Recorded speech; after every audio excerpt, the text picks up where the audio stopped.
hadda waxaan kusoo dhawanayaa taliya generaal Muxuudiin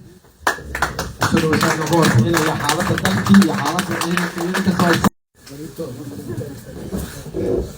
بسم الله الرحمن الرحيم الحمد لله رب العالمين ثم الصلاة والسلام على رسول الله صلى الله عليه وسلم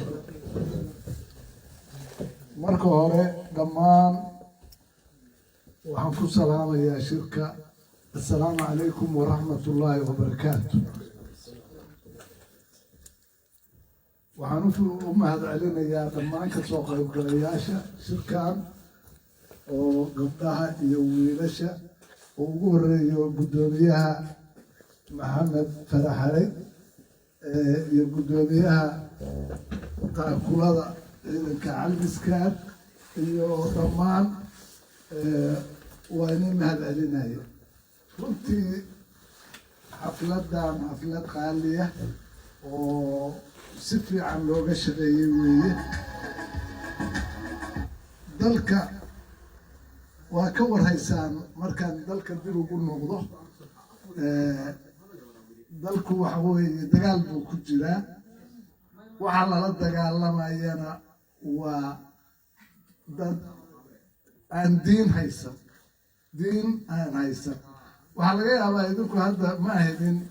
dadka qurbaha laakiin dad badan oo dhalinyaro ah oo laga yaabo qurbayaasha inay ku dhasheen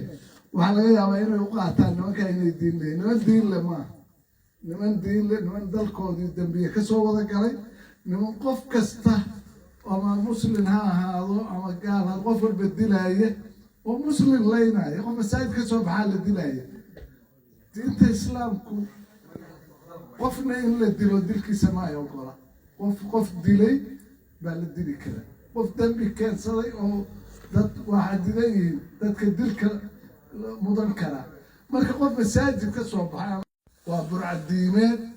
burcadiimeedka marka dadka aan diinta aada u aqoon iyo dhalinyarada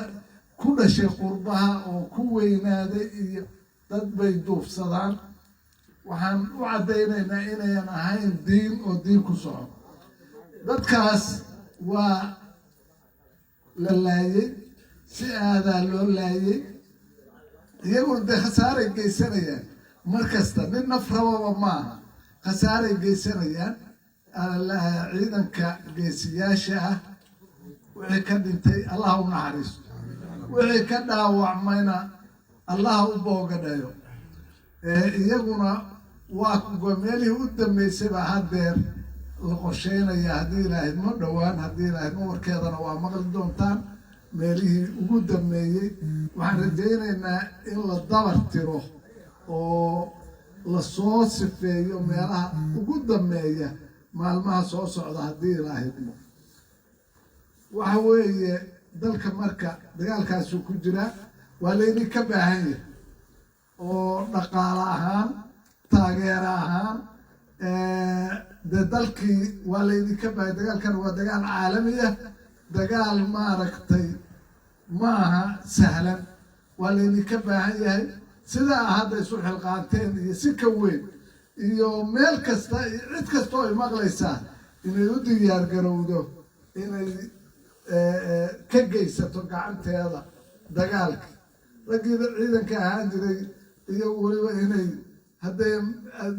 markaa shaqo ka bixi kari waayed inay tagaan oo ka qayb galaan oo ka tala ka bixiyaan waa loo baahay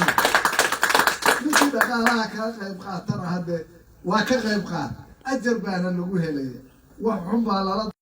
dalku sida kale waa fiican yahay horumar badan baa ka socda dagaal ha lagu jiro laakiin horumar baa ka socda oo si aada uga socda magaalooyinka waaweyn horumar aadaa ka socda dagaalkana dhinac baa looga dagaalamayaa dhinaca maaragtay waxaa laga dagaalamayaa oo kale horumarkiina waa lagala dagaalamaya marka qof kastaahi tabartiisa inuu uga qayb qaato baan rajaynayaa dhinaca horumarka lafteeda waa laydinka baahan yahay inaad ka qayb qaadataan oo horumarka aad qayb ka qaadataan waxaan leeyahay naftayda iyo naftiinaba waxaan u dardaarmaya ilaahay cabsidiisa inaad maaragtay dhulka la joogo iyo cimilada lagu jiro dadka dhalinyarada ah oo ku jira inay cibaadada ku dadaalaan oo markuu qofku cibaadadii ku sugan yahay ilaahay ka cabsado salaadii oogo wax badan baa u fududaanaya marka ilaahay aan ka cabsano nabiga maxamedana aan ku sallino sala allahu calayhi wasalam intaan dadaali karo aan dadaallo oo cibaadada u dadaallo wixii kale oo aad markaa iga weydiisaan anigu diyaar anigu intaasaan kusoo koobaya aad baana idinku mahad celinayaa aada iyo aada xafladda iyo soo dhaweynta quruxda badan iyo qadada iyo afurad aad baan uga mahad celinayaa boqolkiiba boqol baad mahadsantihiin wasalaamu calaykum waraxmatulla